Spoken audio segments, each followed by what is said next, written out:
kan pemerintah mengatakan bulan depan ya, ini bulan September ini 99,90% akan terjadi resesi ekonomi. Alhamdulillah. Akhirnya pemerintah mau jujur dan terbuka juga. Walaupun para peneliti mengatakan sebetulnya sudah terjadi dari sebelum-sebelumnya. Nah, kami baru membincangkan tadi bagaimana seharusnya umat Islam ini menyikapi resesi. Sama-sama kita ketahui definisi resesi adalah ketika pertumbuhan ekonomi di bawah 1%, 2 kuartal berturut-turut. Dan kelihatannya sampai kuartal ketiga atau kuartal keempat di Desember nanti kemungkinan masih minus. Minusnya bisa berkurang, bisa tambah buruk. Nah, tapi intinya masih pada posisi minus.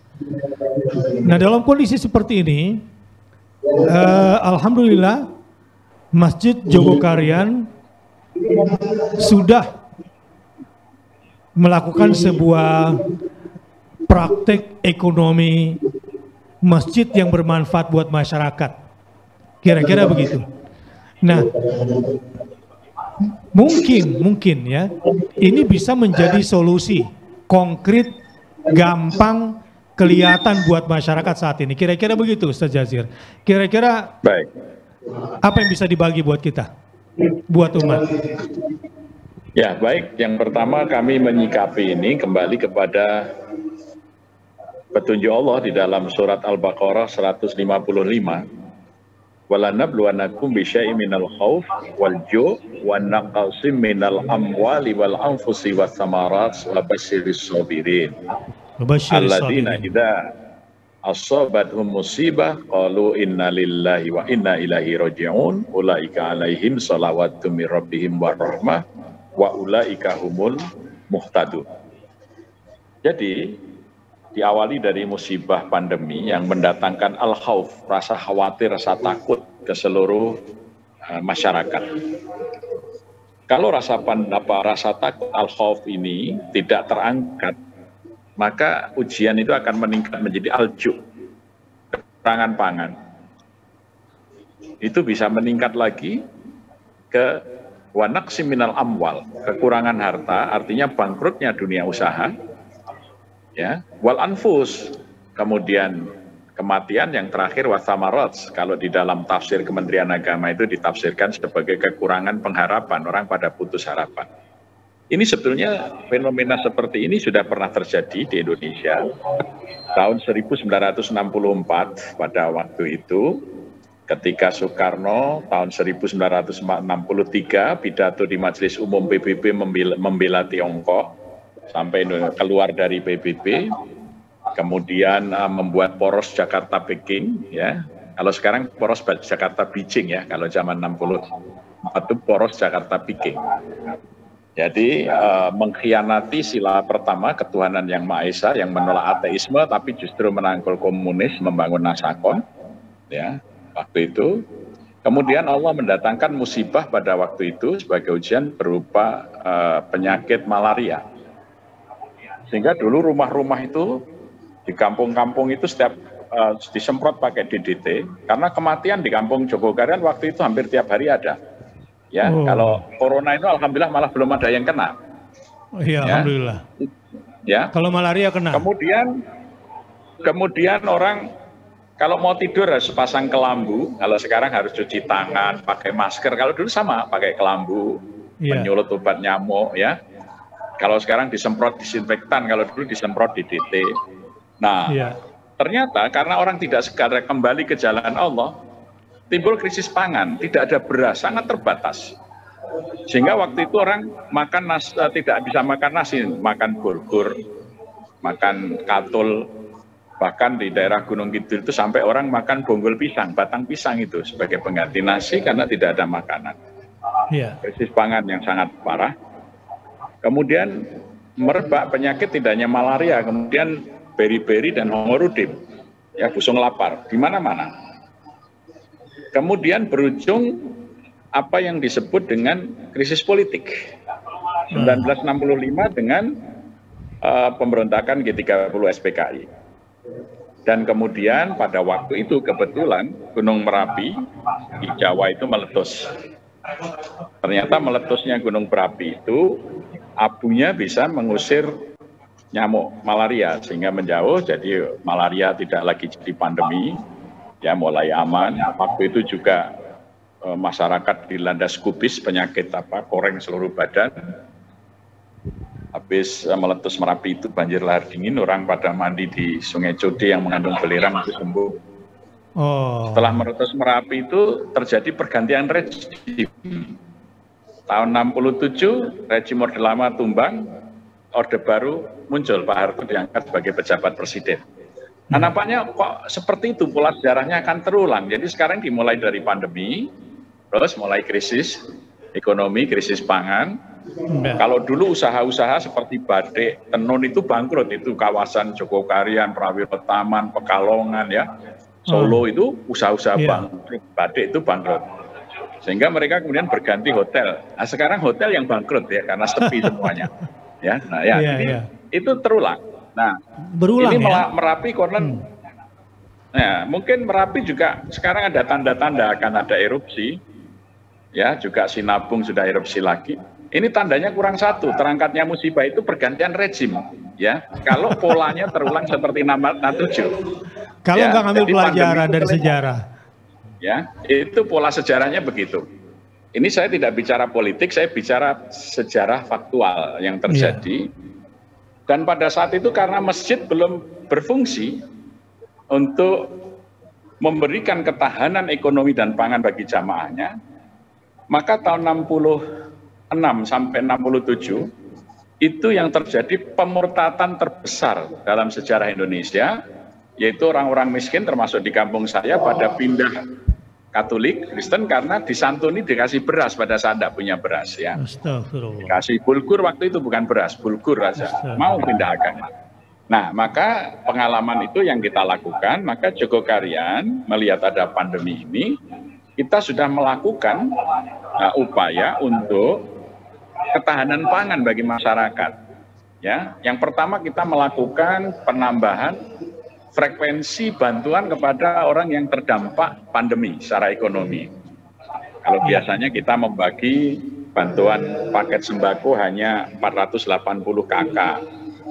Di masa pandemi ini 2 kali lipat, hampir 1000 KK yang kita berikan. Setiap ya, kemudian juga lebih sering ya. Kemudian yang kedua, setiap hari, setiap minggu, setiap bulan? Ya. Pembagiannya sekarang, kapan? Dibagi per itu biasanya kan hanya 15 hari sekali. 15 hari sekali. Biasanya, tapi di masa pandemi ini kita tingkatkan menjadi seminggu sekali. Seminggu sekali, kali 1000. Kalau biasanya itu hanya 480, sekarang hampir mencapai 1000. Iya. Ditingkatkan karena ada orang miskin baru karena pandemi. Iya. Kemudian kita memberikan ruang usaha di masa pandemi ini bagi mereka yang kehilangan kegiatan usaha atau pekerjaan. Jadi di awal pandemi itu kita beli kain, kemudian warga yang mau mengisi kegiatannya di rumah menjahit masker, satu masker kita beri upah Rp1.500. Ternyata minimal satu keluarga itu membuat sehari 75 masker, bahkan ada yang sehari bisa 150. Jadi justru di saat mereka dirumahkan kehilangan pekerjaan penghasilan, masjid memberikan penghasilan lebih baik. Allahu Akbar. Ya, ya, kita juga menjahit baju hazmat, ya, sehingga teman-teman yang kerja di konveksi selama ini membuat seragam sekolah karena nggak ada orderan dan lain, kita orderi buat baju hazmat. Baju hazmat. Kemarin bahkan kami bisa membantu pemerintah kota. Saya undang wali kota, kepala dinas kesehatan, kepala rumah sakit, kita undang ke Jogokarian, kita beri bantuan APD itu 300 unit. Jadi masjid membantu pemerintah untuk penanggulangan COVID ini dengan membantu APD bagi petugas kesehatan. Ya. Kemudian ada pegawai-pegawai hotel yang menjadi chef itu kemudian dia membuat bumbu dan dipasarkan, kita bantu pemasarannya melalui jejaring masjid, ya, ini menjadi luas.